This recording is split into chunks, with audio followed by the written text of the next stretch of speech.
Welcome! Do you want to learn English in a fun and easy way? In this video, we teach English using narrated, animated stories. Here is how it works. On the left, watch the beautiful animations. They are designed to help you understand and enjoy the story. On the right, you can read along as you listen to the narrator. When we reach a difficult word, don't worry. A box will appear at the bottom with a simple definition and an example to help you learn. Let's get started. The story of BMW does not begin on a luxurious, open road filled with fast, expensive cars. Instead, it starts high up in the dangerous, deafening skies of the early 1900s.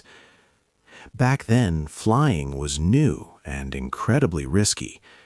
The noisy engines could often stop working without warning, and an engine stopping in the air usually meant certain death for the pilot and crew. The small difference between a safe flight and a terrible catastrophe was measured by how steadily and fast the engine spun. This was a time when true engineering skills were desperately needed to make reliable aircraft engines that would not fail. Many people today look at the famous blue and white BMW logo, which is a circle divided into 4 parts. They often believe it shows a spinning airplane propeller against a blue sky. This popular story is simple and seems to fit the company's early history of making engines for planes. However, historians tell us a very different truth about where this iconic symbol actually comes from. It developed from an older company's logo, Rapp Motoren Works, combined with the blue and white colors of Bavaria, the region in Germany where the company started. It was not directly a propeller, but the company's first main focus was indeed on powerful engines for the sky. This first chapter will set the stage for an unbelievable story of survival that lasted over a century. It will explore how BMW, a company that faced total ruin multiple times, managed to adapt and rebuild itself. From being a small engine maker, it grew to become a global symbol of wealth, quality, and advanced engineering. This is a story of how a brand can fall down, rise again, and become stronger with each challenge, always finding a way to keep going against all odds. The company's roots were firmly planted in making powerful aircraft engines. These engines were very important for a country preparing for war in the early 1900s. The German military needed better, more reliable engines for their planes, and BMW quickly became known for producing some of the best in the world. Their first fully BMW-designed engine, the BMW 3i, was famous for its quality and even set a world record for altitude, flying higher than any other plane at that time. This early success clearly showed their talent for making things that worked perfectly under great pressure. But before they could build the ultimate driving machine that they are famous for today, their entire reason for existing was suddenly taken away. After World War I, a special agreement called a post-war treaty made it illegal for Germany to make aircraft or aircraft engines. This meant BMW's main business was outlawed overnight. This sudden change left the company with nothing, and they had to find a completely new way to survive in a world where their skills were no longer allowed. From the sky to the road. After World War I, life changed dramatically for BMW.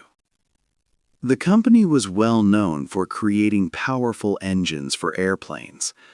However, a major new rule was put in place. The Treaty of Versailles, a big peace agreement after the war, banned Germany from making any aircraft. This meant BMW could no longer build the aircraft engines it was famous for.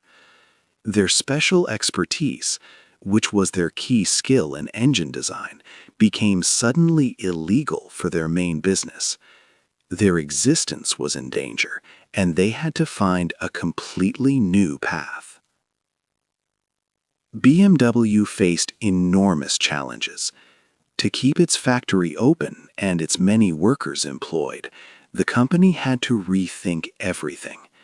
These highly skilled engineers, who once built machines for the sky, were forced into a humiliating position. They started manufacturing very simple items, far from their usual high-tech products. They made farm equipment, household items like pots and pans, and even brakes for railway trains. This was a time of true desperation for survival, just to keep the business running. Out of this difficult period, a brilliant idea emerged. BMW decided to apply its deep engineering knowledge to a different kind of vehicle, the motorcycle. In 1923, they launched their first motorcycle, the R32. This machine was a stroke of genius. It featured an iconic boxer engine design, where two cylinders stuck out horizontally from the sides, like fists. This unique setup gave the R32 amazing balance and kept the engine cool, making it very reliable. The R32 was not just a good motorcycle, it was exceptionally fast. It set a world speed record that remained unbroken until 1937, making it a truly legendary machine. The success of the R32 motorcycle was vital for BMW. It proved that the company could still innovate and build excellent vehicles, even under completely new rules. The motorcycle saved the company from disappearing. However, BMW's leaders understood that to truly grow and make a bigger mark on the world, they needed to aim higher. They knew the future involved more than two wheels. They had to leave the safety and success of motorcycles and take a huge risk by entering the very competitive and rapidly growing market for automobiles. 3. Making the first cars. BMW's journey into making cars was quite surprising, especially after their success with motorcycles. Their first car was not truly their own unique design, but one they gained through buying another company. In 1928, BMW took a significant step by acquiring a smaller German car manufacturer called Fahrzeugfabrik Eisenach. This company produced a car known as the Dixie 315. The Dixie was originally a lightweight, affordable British car, initially designed as the Austin 7. BMW then simply rebadged this existing Dixie model, selling it under their own name as the BMW 315. It was a very modest beginning for a brand that would later be known worldwide for its powerful and luxurious vehicles, starting as merely a licensed copy of an economy car. Despite this humble start, BMW's ambitions for car manufacturing grew quickly and boldly. The company moved fast from just selling rebadged cars to creating their own designs from scratch. In 1932, they proudly built their first car designed completely in-house, the BMW 320. This model featured an efficient 788cc four-cylinder engine, which soon proved to be a strong and reliable foundation for many of their future car models. Just 1 year later, in 1933, BMW introduced the BMW 303, a car that famously showcased their first six-cylinder engine. This clearly demonstrated the company's deep commitment to excellent engineering and high-performance vehicles. The true highlight of this fast-developing period, culminating BMW's early progress, arrived in 1936. This was the year of the gorgeous and high-performance BMW 328 sports car. The 328 was an instant and overwhelming success on the racetrack, easily winning against all its rivals and quickly establishing BMW's strong reputation for excellence. This car boasted an elegant body design, a nearly perfect balance for handling, and an engine that produced twice the power of other cars in its class. The BMW 328 truly cemented BMW's golden rule that cars should always be lightweight and have perfect handling. It showed everyone what BMW could truly become, a maker of incredibly light, quick, and brilliant driving machines that connected deeply with the driver. However, just as BMW was firmly finding its true identity and enjoying global success on the asphalt racetracks and open roads, a very dark shadow began to fall over Europe. This growing threat of another major war was soon to drag the company, and indeed the entire world, into a terrifying new and horrifying chapter of human history. A dark time in the war. This time in BMW's history was very dark. The company stopped making its usual cars. Instead, it integrates itself fully into the Nazi war effort, becoming a key part of their military production. This meant building powerful aircraft engines like the BMW 801 and other war machines, not vehicles for normal people. It was a troubling period that deeply affected the company's story and its future. A harrowing truth came to light about this time. During World War II, BMW used a vast number of forced laborers. Almost half of BMW's 50,000 workers were prisoners. These people came from Nazi concentration camps such as Dachau and Munich-Aulach. They were also prisoners of war and civilians taken from occupied territories across Europe. These individuals were compelled to build engines in conditions of profound deprivation and terror. Many of them suffered greatly, and sadly, many did not survive this brutal period. Their work helped power the war, but their lives were filled with unimaginable hardship. The story also introduces the Quandt family. They were powerful industrialists who would later take control of BMW. Their role during the war was morally complicated and often discussed. The family's businesses were part of the National Socialist system, profiting from forced labor. This meant they shared complicity in the war effort and the exploitation of these desperate workers. Years later, the BMW Foundation acknowledged Herbert Quandt's involvement as an entrepreneur within this unjust regime and his responsibility during that time.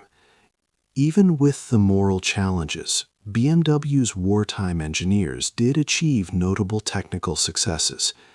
They designed advanced engines, including the pioneering BMW 003 jet engine. However, the immense human cost paid by thousands of people who had no choice in the matter overshadowed these technical achievements. By the end of the war in 1945, BMW's factories were heavily damaged, many bombed into rubble by the Allies. The victorious Allies then constrained BMW, banning the company from making any motor vehicles or aircraft in its remaining West German facilities. The company was physically shattered, deeply marked by its past, and legally unable to continue its main business. With no working factories, no legal right to build, and a deeply tainted legacy, was this the permanent end of BMW? Small cars save the day. After the Second World War, BMW faced a truly difficult time. Its factories were destroyed, and the Allies said it could not make cars or planes. The company had to find new ways to survive. It made simple things like kitchen items and bicycles. In 1951, BMW returned to making cars with the 501 luxury saloon. However, these elegant cars were very expensive, and few people bought them in a Germany still struggling to recover. Then came a surprising change. In 1955, BMW started building the Isetta. This was a microcar, often called a bubble car. It was small and egg-shaped, with a single door that opened from the front. The Isetta was not a fast sports car or a powerful fighter engine. Instead, it was simple, very affordable, and helped ordinary people get around. This charming little car kept BMW solvent for several crucial years, giving the company much-needed time. However, even selling many bubble cars was not enough to make BMW a truly strong company again. By the late 1950s, BMW was losing a lot of money and was in a very dangerous situation. By 1959, the company was very close to bankruptcy. Its managers planned a meeting to vote on selling BMW to its big rival, Mercedes-Benz. This sale would have meant the end of BMW as an independent car maker. It would have become only a maker of parts for Mercedes-Benz. On the 9th of December, 1959, the vote was almost decided. The plan to sell to Daimler-Benz, Mercedes-Benz's parent company, was about to pass, but a few unhappy shareholders managed to stop the meeting just before the final decision could be made. One of these important shareholders was Herbert Quandt, a powerful investor. He was nearly blind, having had a retinal disease since childhood. At first, he thought selling to Mercedes-Benz was a good business idea, but then he considered the many workers and trade unions who were strongly against the sale, fearing for their jobs and BMW's future. Against the strong advice of his own bankers, Herbert Quandt made a brave decision. He started quietly buying more and more shares in BMW. He bought so many shares that he eventually owned almost 50% of the company. He then worked out an agreement with the state of Bavaria that allowed him to purchase BMW. This dramatic move was a resurrection for the company.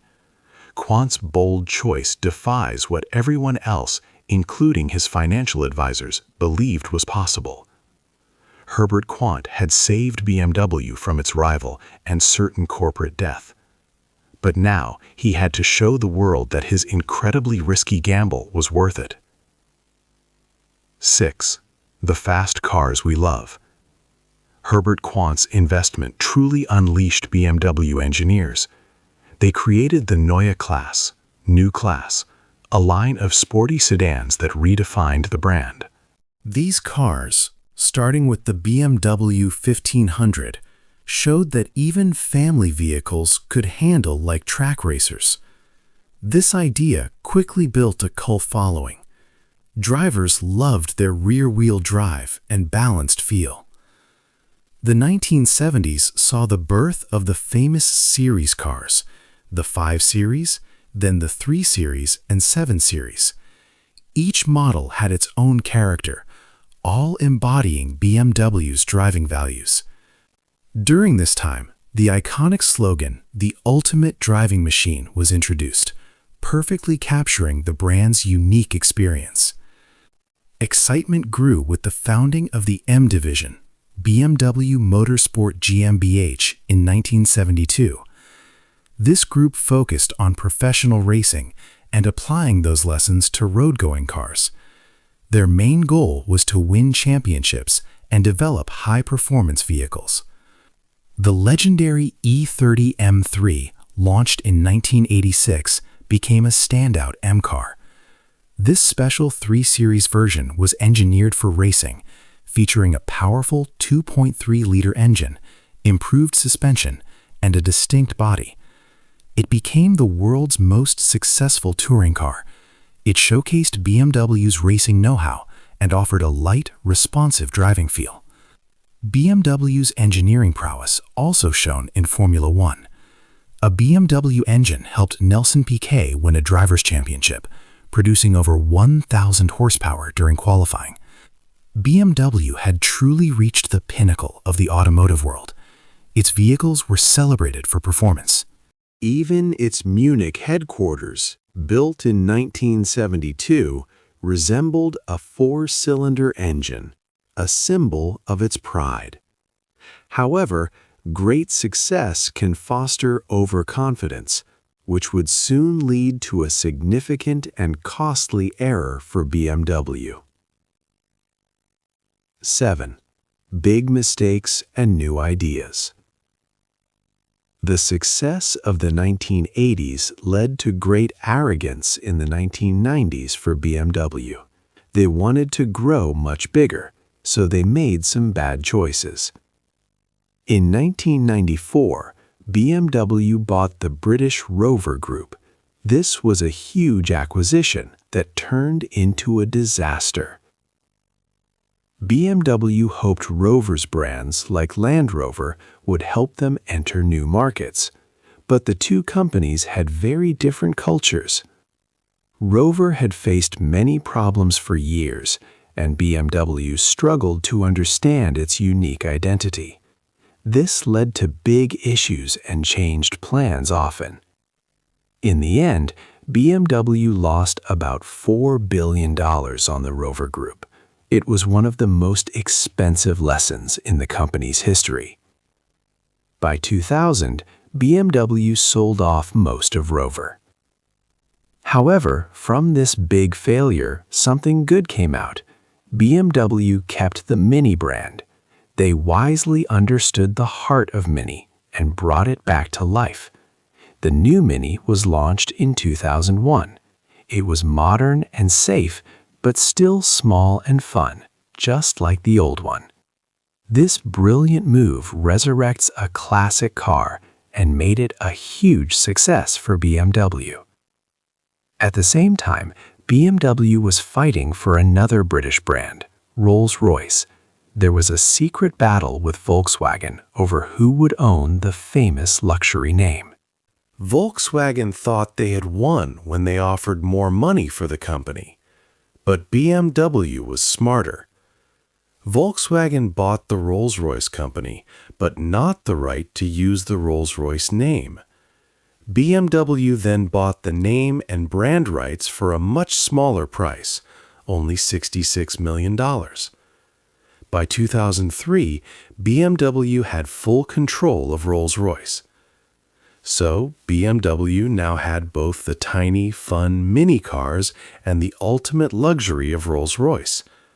The BMW brand held the middle ground.